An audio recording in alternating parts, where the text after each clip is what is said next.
ready to dig deeper into your wallet to satisfy your sweet craving?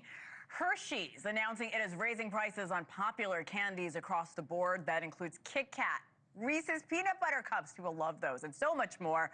NewsNation's Alicia Nieves is here with more. Alicia, no one wants to hear this. How much of an increase are we talking about? It's actually pretty significant, and it's not just Hershey's raising their price. We're talking about Lindt Chocolate, Nestle, all saying that consumers are going to see a double-digit price increase. Lindt actually saying more specifically more than 15% increase. And this is after we've already seen a pretty gradual increase in the cost of your average chocolate bar go up. Over the last few years, according to Nielsen IQ, a market research company, the average unit price of a chocolate bar in the U.S. in July of 2021 was $2.43. Now, just last week, the average unit price is up by more than $1, $3.45. That's a 40-something% increase. And according to at least one chocolate maker, Hershey's, in some cases, consumers may not actually see a price increase of their favorite chocolate bar, but they may now get less for the same price. This is a practice known as shrinkflation.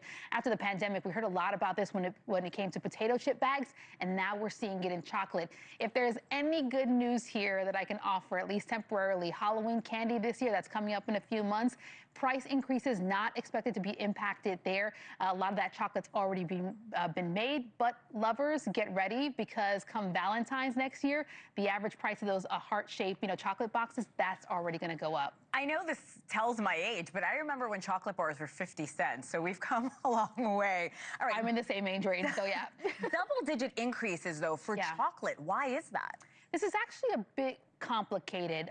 Let me try to break this down a little bit. It really depends on which chocolate maker or chocolate company you ask. We reached out to Hershey's, and as you pointed out, a spokesperson told us, quote, this change is not related to tariff or the trade policies. It reflects the reality of rising ingredient costs, including the unprecedented cost of cacao.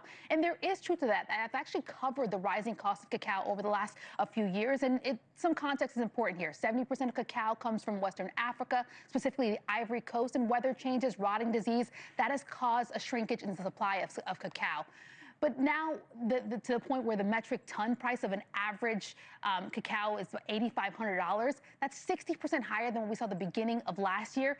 But again, this depends on who you ask. We talked to Nestle. Nestle saying that the price increase, they are citing Trump tariffs as an impact there, and an impact of the 10% increase they've had to implement. This is even though Trump's threat of the 21% tariff on cacao for the Ivory Coast, that hasn't gone into effect yet, and that potentially won't go into effect until next week, that August 1st deadline, which means even for chocolate companies that have not seen the price pressure come from Trump's tariffs, they could soon see that pressure. We're talking companies like Hershey's over the next couple of weeks. So I have to say, these companies, they're factual in citing that there's higher prices related to cacao pressures, even potentially to tariff pressures, but they're not going bankrupt over these prices or these impacts. Lindt, for example, raised prices 16% in the last 6 months while earning a profit of roughly $3 billion in that same period. So there may be some argument that this is not necessary. This is more about protecting profits. But to be fair, if you're a CEO, that's part of the job. You're right, though. This is a lot more complicated than I think people realize, and just the global economy and how it's playing a role here. Really great reporting, Alicia Nieves. Thank you. Thank you for watching. Subscribe below and download our NewsNation app right now on your phone, and you will get fact-based, unbiased news for all Americans.